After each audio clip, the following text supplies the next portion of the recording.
Ma'am अभी ठीक आ रहा है।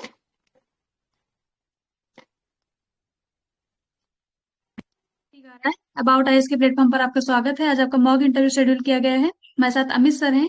आप कंफर्टेबल फील कर रही हैं? Yes ma'am. Okay, yes sir, please continue.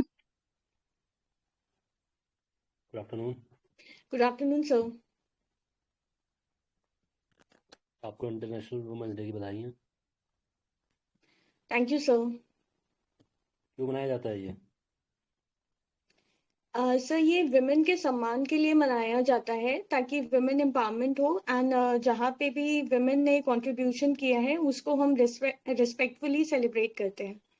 ये क्यों 8 मार्च को ही क्यों मनाते हैं? आई एम सॉरी सर, ये अभी इसकी जानकारी नहीं है। ठीक है। चलिए, आपकी एजुकेशन क्वालिफिकेशन क्या है? सर मैंने अपना ग्रेजुएशन बीएससी मैथ्स ऑनर्स से किया है lady Shri Ram college Delhi university से। फिर उसके बाद मैंने अपना पोस्ट ग्रेजुएशन मैथमेटिक्स में किया है 2017 में हंसराज कॉलेज से। एंड उसके बाद से मैं सिविल सर्विसेज परीक्षा की तैयारी कर रही हूँ।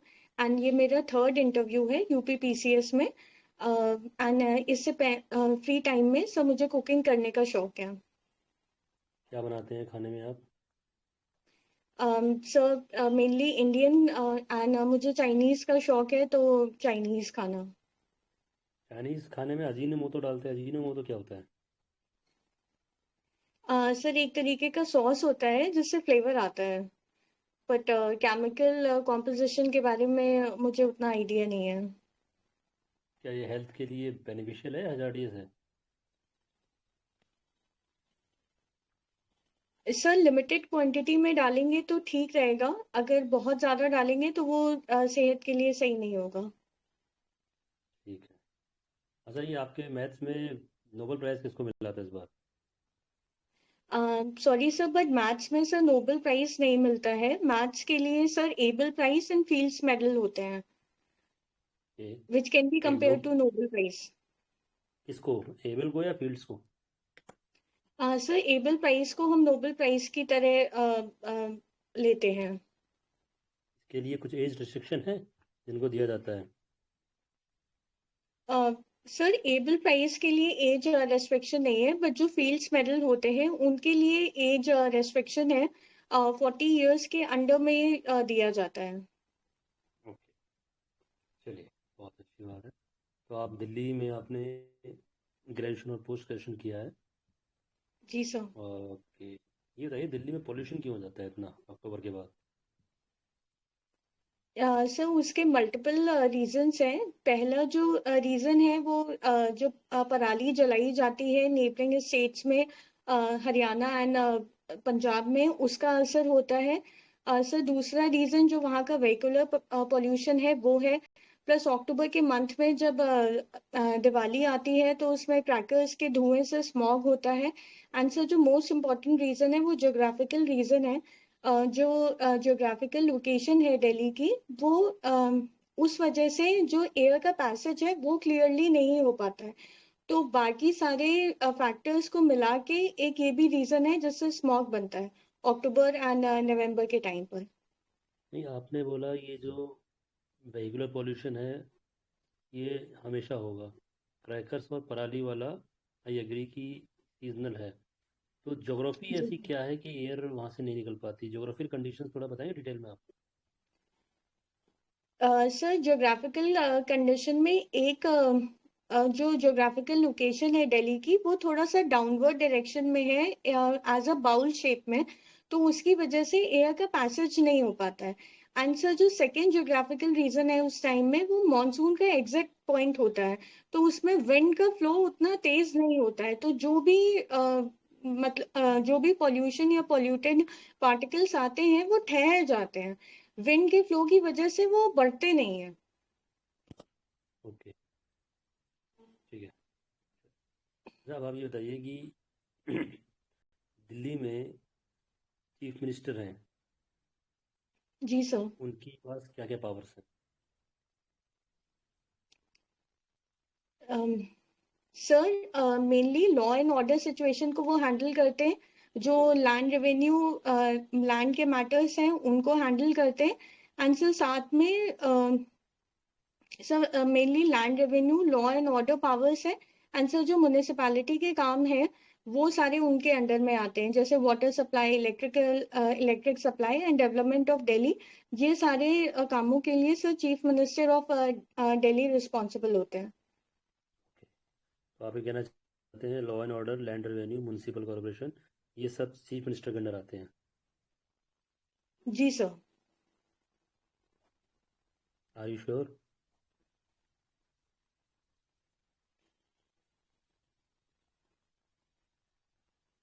Law and order Delhi police देखती है? Not sure about law and order, okay, but sir, for land revenue and for water and electricity, it comes under Chief Minister of Delhi. आपने बोला लैंड, डीडीए दिल्ली के चीफ मिनिस्टर के under में आता है DDA? चलिए कोई नहीं, आगे बढ़ते हैं। यूपी में आप क्यों जाना चाहते हैं? Why UP? Sir first reason ये है कि मैं यूपी में ही पली बड़ी हूँ। एंड मैंने अपना 12th एंड 10th गृह जनपद से किया हुआ है, जो कि उत्तर प्रदेश सेंट्रल यूपी में आता है। एंड सर इस वजह से भी एक रीजन है। दूसरा रीजन ये है कि सर मैं अपने लोगों के लिए काम करना चाहती हूँ। I want to contribute towards the public service of Uttar Pradesh. तो ये सेकंड रीजन है। अच्छा, आपने बताया आपने एलएसआर से ग्रेजुएशन किया था। एलएसआर, लेडी श्री राम कौन थे? कौन है lady Shri Ram? Sir DCM group के मालिक हैं मिस्टर श्रीराम सर। उनकी वाइफ को उन्होंने डेडिकेट करके ये कॉलेज बनाया था for the women education. And उनका नेम उस टाइम में फूलन देवी था। बट सर फूलन देवी के नाम से वो ना रख के जैसे ही हमारे यहाँ परंपरा है कि जो वाइफ होती है उनको हम लेडी के नाम से बुलाते हैं, तो उस कॉनोटेशन में लेडी श्री राम कॉलेज का नाम पड़ा। चलिए ठीक है। तो अब आप ये बताइए कि एसआईआर क्या है? Sir SIR systematic intensive revision programme चल रहा है अभी 9 स्टेट्स में थ्रू आउट इंडिया। एंड ये election commission of India under article 326 electoral जो हमारे इलेक्टोरल रिकॉर्ड्स हैं उनको रिव्यू करने का एक प्रोसेस है, जिसमें जो घोस्ट बेनिफिशियरीज हैं या जो कहीं पे माइग्रेट हो चुके हैं 2003 के बाद से, या जिनकी डेथ हो गई है, तो उनको रिव्यू करने के लिए ये प्रोसेस है। ओके, तो इसमें इश्यूज क्या हो रहे हैं? Why the opposition party is making issues कि ये गलत है, ये गलत तरीके से हो रहा है? इसमें प्रॉब्लम्स क्या क्या है इसमें? सर प्रॉब्लम्स एक जो ऑपोजिशन पार्टीज उठा रहे हैं सर, जो इनकी जो स्ट्रिक्ट नियमावली है, जैसे कोई भी इंसान जिसको SIR रजिस्ट्रेशन कराना है उसमें एक मैंडेटरी कंडीशन है कि उनके मदर फादर की नेम या उनका खुद का नाम 2003 की वोटर लिस्ट में होना चाहिए। इन केस अगर नहीं है तो जो डॉक्यूमेंट्स की डिमांड हो रही है सब वो बहुत रेस्ट्रिक्टेड है। तो सर उसकी वजह से बहुत सारे लोग जो हैं वो इससे SIR के प्रोविजन से आउट हो गए, तो बहुत सारे वोटर्स डिलीट हुए हैं। तो इसकी वजह से भी लोगों को इश्यूज हो रहे हैं। जो प्रॉब्लम्स हैं कि स्ट्रिक्ट प्रोसीजर है। ओके, अच्छा आपने बोला आर्टिकल 326 के अंडर में एसआईआर का जा रहा है। जी सर। आर्टिकल 326 क्या होता है, क्या है? सर यूनिवर्सल एडल्ट फ्रेंचाइज है कि जो भी इंसान जो है वो 18 ईयर्स के अबव है इंडिया में, उनको वोटिंग राइट्स मिले हुए हैं। एंड सर इसमें कोई डिस्क्रिमिनेशन नहीं है irrespective of caste, sex and gender. आप ये थे जुडिशियल एक्टिविज्म, जुडिशियल ओवररीच क्या क्या होते हैं, और एग्जांपल के साथ बताइए। Sir, judicial activism, it is an active form of PIL, that is public interest litigation. इसमें ये इसको ऐसे एक्सप्लेन किया जा सकता है कि अगर जो हमारे दो ब्रांचेस और हैं गवर्नमेंट के, लाइक एग्जीक्यूटिव एंड लेजिस्लेचर, अगर वो अपना काम स्लो कर रहे हैं या उनका किसी एक पर्टिकुलर सेक्शन पे ध्यान नहीं दिया गया है, तो जुडिशरी उनको बोल सकती है कि एक ऑर्डर पास कर सकती है कि वो अपना काम करें। तो उसको हम जुडिशियल एक्टिविज्म के तौर पे देखा जा सकता है। Sir, judicial overreach over limit of judicial activism होता है, जहाँ पे जो जुडिशरी है वो खुद ही नियम बनाने लगती है in the form of legislature, तो उसको जुडिशियल ओवररीच कहा जाता है। जैसे सर अभी रिसेंट में एक ऑर्डर पास हुआ था कि नेशनल हाईवे के आसपास अल्कोहल की सेल होना मना कर दिया गया था, तो उसको हम एज अ जुडिशियल ओवररीच कह सकते हैं। बट सर जैसे अभी सबरीमाला का केस हुआ है, या जहाँ पे जो जुडिशरी है वो लेजिस्लेचर को इंस्ट्रक्ट करती है कि आप इस डोमेन में कोई लेजिस्लेचर बनाएं। जैसे अभी रिसेंट में जो चीफ इलेक्टोरल कमिश्नर थे, उनके अपॉइंटमेंट को लेके उन्होंने गाइडलाइंस बनाई गई थी जो जुडिशरी की तरफ से थी, तो उसको हम सर जुडिशियल एक्टिविज्म के तौर पे देख सकते हैं कि उन्होंने इंस्ट्रक्ट किया कि इसके अंतर्गत आपको एक लॉ बनाना है। इंडियन जुडिशरी का क्या, स्टेट ऑफ इंडियन जुडिशरी क्या है, आप एक ओवरव्यू दीजिए उसके बारे में। Sir how it pardon, operates, मैं बता रहा हूँ, इंडियन जुडिशरी का ओवरव्यू दीजिए, उसका स्ट्रक्चर क्या है, कंपोजिशन क्या है, करंट सिनेरियो में जस्टिस कैसे सर्व करते हैं, और क्या क्या चैलेंजेस हैं इस समय। ओके सर, कॉन्स्टिट्यूशन में part under article 124 to 147 judiciary से डील करता है रिगार्डिंग सुप्रीम कोर्ट। सर इनका जो कॉम्पोजिशन है वो chief justice of India plus 33 जजेस होते हैं, इक्विवेलेंट टू 34 टोटल जजेस। एंड सर इनका appointment, chief justice of India का अपॉइंटमेंट जो हमारा थर्ड जज केस था उसके अंतर्गत होता है, जिसमें जो सीनियरिटी का रूल मैटर करता है। जो सीनियर मोस्ट जज हैं उनको चीफ जस्टिस ऑफ इंडिया बनाया जाता है। अभी रिसेंट में सूर्यकांत सर हैं। एंड सर जो बाकी जजेस होते हैं उनके लिए कोलेजियम सिस्टम होता है, कोलेजियम सिस्टम रिकमेंडेशन अपनी भेजती है एंड प्रेसिडेंट उनको अपॉइंट करते हैं। सर स्ट्रक्चर वाइज अगर हम देखेंगे तो लोअर लेवल पे हमारे सबॉर्डिनेट जजेस होते हैं, उसके ऊपर हमारा हायर कोर्ट होता है। जो सबॉर्डिनेट जजेस होते हैं उसमें भी दो में डिवाइडेड होते हैं, सिविल जजेस एंड क्रिमिनल जजेस और सेशन जजेस। उसके ऊपर हायर कोर्ट होता है, हाई कोर्ट होता है, एंड फिर उसके ऊपर सुप्रीम कोर्ट होता है। एंड सर अभी रिसेंट में अगर चैलेंजेस ऑफ जुडिशरी की हम बात करें तो फर्स्ट चैलेंज है कि पेंडेंसी ऑफ केसेस बहुत ज़्यादा है। अप्रोक्सीमेटली 5 करोड़ केसेस पेंडिंग है अभी जुडिशरी में, जिसमें सबसे ज़्यादा केसेस सबॉर्डिनेट जुडिशरी में पेंडिंग है। एंड सर सेकेंड चीज़, हायर कोर्ट में जो जजेस का अपॉइंटमेंट है उसमें काफ़ी डिले देखने को मिलता है, तो एक वो इशू है। And sir third would be लोगों का जो आर्बिट्रेशन कोर्ट्स हैं उनकी तरफ रुझान कम है, तो उसकी वजह से जुडिशरी ओवरबर्डनाइज्ड है। And sir fourth would be as per India justice report, Allahabad high court में एक केस को रिजॉल्व करने के लिए अप्रोक्सीमेटली 11 ईयर्स का टाइम लगता है, तो उसकी वजह से डिले इन जस्टिस बहुत होता है। तो सर ये कुछ चैलेंजेस हैं जुडिशरी के। चलिए आपसे लास्ट क्वेश्चन पूछता हूँ मैं। जी अगर कोई गवर्नमेंट सर्वेंट करप्शन करता है तो जी उसको सस्पेंड कर देते हैं तुरंत, हो सकता है नौकरी जी से भी सर। निकाल दें।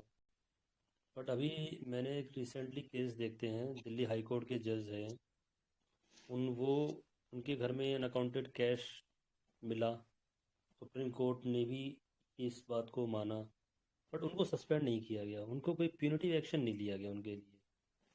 तो आपको नहीं लगता कि ये law is not equal for all नहीं चला यहाँ पे, या जुडिशरी का एक कहते हैं कि डिक्टेटरशिप है, वो अपने हिसाब से काम कर रहे हैं, उनके लिए लॉ नहीं लगता करप्शन का। आपकी क्या इसमें राय है। सर जैसे आपने बताया जो justice Delhi high court justice थे यशवंत वर्मा जी, उनके घर में कैश बरामद हुआ था बर्न वे में। तो सर उसके लिए सर जजेस रिमूवल का एक प्रॉपर प्रोसेस है अंडर जुडिशरी इंक्वायरी एक्ट 1968। उसके अंतर्गत सर एक इम्पीचमेंट का प्रोसेस होता है जिसको लोकसभा एंड राज्यसभा से पारित करते हुए अगर वो बिल पास होता है आफ्टर इंक्वायरी तो उनको रिमूव कर दिया जाता है।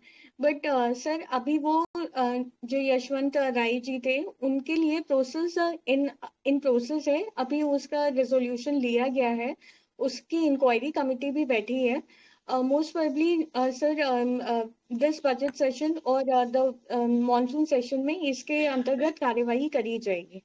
And sir regarding suspension clear provisions का मुझे आइडिया नहीं है, बट सर इम्पीचमेंट प्रोसेस अभी चल रहा है उनके अगेंस्ट में। बट आपको नहीं लगता कि जब एक करप्शन दिख गया, करप्शन कर लिया है, तो उसी टाइम से उन्हें पब्लिक एक्सचेकर या पब्लिक मनी के ऊपर उनको हटा देना चाहिए, उनका अधिकार नहीं रहना चाहिए, दैट टू जस्टिस के पद पर है, एक कोर्ट जज हैं वो, वेस्टेज ऑफ पब्लिक जी मनी, सर। पब्लिक फंड भी तो है ये। यस सर, बट सर इसके लिए जुडिशरी रिस्पॉन्सिबल है कि जो भी उनके खिलाफ अंतर्गत उनके इंटरडिसिप्लिनरी कमेटी में उनके अगेंस्ट एक्शन लिया जा सकता है। ठीक है, हाँ, कंट्रोल ओवर होता है, आपको कुछ पूछना पूछ सकते हैं। सर आप बताइए कहाँ कहाँ पे इम्प्रूवमेंट की ज़रूरत है। मतलब आई गेस दिल्ली के पार्ट पे थोड़ी सी चीज़ें अनक्लियर थी and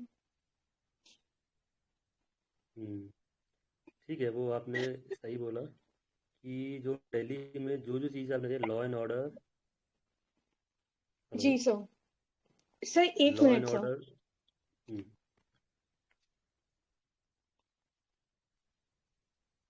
ji sir.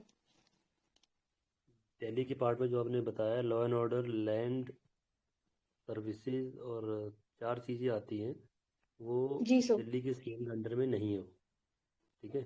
Okay sir, वो मे ये, बी कंफ्यूजन हो गया हो, बस हाँ वो जो एक्सेप्शन था वही याद रहा है।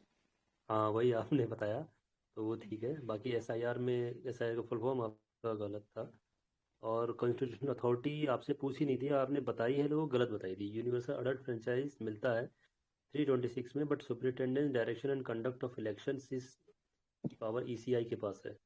तो प्यूरिफिकेशन ऑफ इलेक्टोरल रोल्स जो है वो ईसीआई 324 के अंडर करता है, और I think section 21 of RPA 1950 उसके अंदर ये स्टैट्यूटरी पावर के अंडर कर रहा है।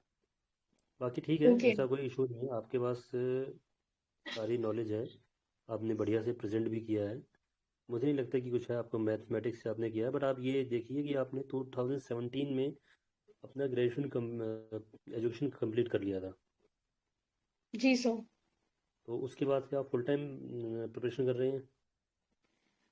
सर मैंने यूपीएससी में भी 3 अटेम्प्ट दिए हैं एंड सर उसके बाद यहाँ पर यूपी पीसीएस में ये मेरा थर्ड इंटरव्यू है 2022, 23 एंड 24 में। एंड सर साथ में मैं as a freelancer copy evaluation का काम करती हूँ, बट सर वो मैं बता नहीं सकती बिकॉज बाकी मॉक इंटरव्यूज में उन्होंने बोला कि ये काफ़ी नेगेटिव इम्प्रेशन जाएगा, तो इसलिए हम्म, अगर वो पूछेंगे तो मैं फॉर फाइनेंशियल इंडिपेंडेंस को ट्यूशंस का बता दूंगी। इस हाँ समय बिल्कुल, 10th एंड 12th के बच्चों को ट्यूशंस देती हूँ। हाँ ये सही है, ये आपकी बात सही है। अच्छा, 22 में कितने नंबर थे आपके इंटरव्यू में? सर 22 में 65 थे एंड 23 में सर 59 हो गए। मतलब मेरी कुछ गड़बड़ियाँ थी, मैं प्रिपेयर नहीं थी, मैंने वो शब्द यूज कर लिए एंड पूरा इंटरव्यू फिर उन्हीं पे चला गया। बस फिर तो आपको पहली बार तो नंबर अच्छे मिले थे, फिर कितने मार्क्स से रह गए थे आप? 2022 में कितने नंबर आए थे आपके? सर 2022 में सर जो मैथ्स का बैकग्राउंड है, मतलब उसमें स्केलिंग हो गई थी तो उसमें काफ़ी मार्क्स पीछे थे। 824 मेरा टोटल था एंड 860 अराउंड बंद हो गया था, तो 50 मार्क्स का रिडक्शन था। एंड सर 2023 में 2 मार्क्स से रुका था deputy jailer and sir 20 marks से एग्जीक्यूटिव पोस्ट। बॉर्डर पे ही थे आप, है ना? जी सर। और बल्कि सीट्स भी कम थी लास्ट जी। ईयर, तो इस बार आपके क्या आपने अलग किया, क्या इम्प्रूवमेंट करी आपने? सर मैं पूरा एनालिसिस तो नहीं किया था बिकॉज उसके बाद से मेरा यूपीएससी का मेंस लगा हुआ था 25 का, तो मैं ओ, सीधे उसी में लग गई थी। बट सर अभी अगर मैं ध्यान करूं तो पेपर ठीक गए हैं, बट वो प्रॉपर एनालिसिस नहीं है मेरे पास, बिकॉज अब टाइम काफी हो गया है। बट पेपर ठीक गए हैं। तो यूपीएससी में मेंस दिया, इंटरव्यू भी दिया आपने? सर मेंस दिया था, इंटरव्यू नहीं हुआ था। चलिए कोई नहीं, ठीक है, आप अच्छे से करिए। नॉलेज है, ठीक। एलएसआर के हैं आप, प्रोडक्ट हैं एलएसआर के, एलएसआर का नाम ऊंचा करेंगे। ठीक है, और थैंक यू ज़्यादा सर। डिफरेंस है नहीं।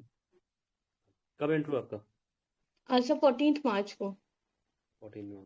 चलिए सर दिल्ली ठीक है। के पर्सपेक्ट से, अगर मतलब उन्होंने पूछ लिया, वैसे मैं बोलूंगी नहीं, तो मैं ये सारी चीजें तैयार कर लेती हूँ। दिल्ली के चीफ मिनिस्टर पावर एंड जो अभी अमेंडमेंट्स वगैरह हुए हैं उनके बारे में एक बार देख लूंगी।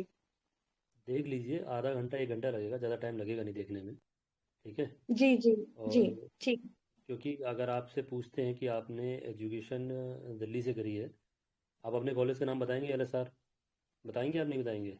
सर पैन नहीं बताऊंगी, बिकॉज जो 23 में मेरा इंटरव्यू था उन्होंने मना कर दिया था नाम बताने से। हाँ हाँ, वो बिना नाम के वैसे पूछते हैं, लेकिन इस बार शायद मैंने देख रहा हूँ कि वो पूछ रहे हैं आप किस डिस्ट्रिक्ट से हैं, क्या करते हैं, इस बार स्पेसिफिकली पूछ रहे हैं वो। तो जी शायद जी। अगर पूछते हैं तो आप थोड़ा तैयार कर लीजिए। लास्ट ईयर ठीक तो है ना ठीक। आपका नाम पूछ रहे थे, ना आपकी एजुकेशन क्वालिफिकेशन पूछ रहे थे वो।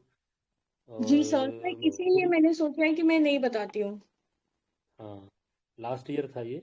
बट इस स्टाइल का आप देख लीजिएगा। ठीक है, आप नॉर्मल अगर पूछते हैं तो बता दीजिएगा, अदरवाइज रहने दीजिएगा। ठीक है। ठीक है ठीक है, okay, thank you sir. Okay. Thank you.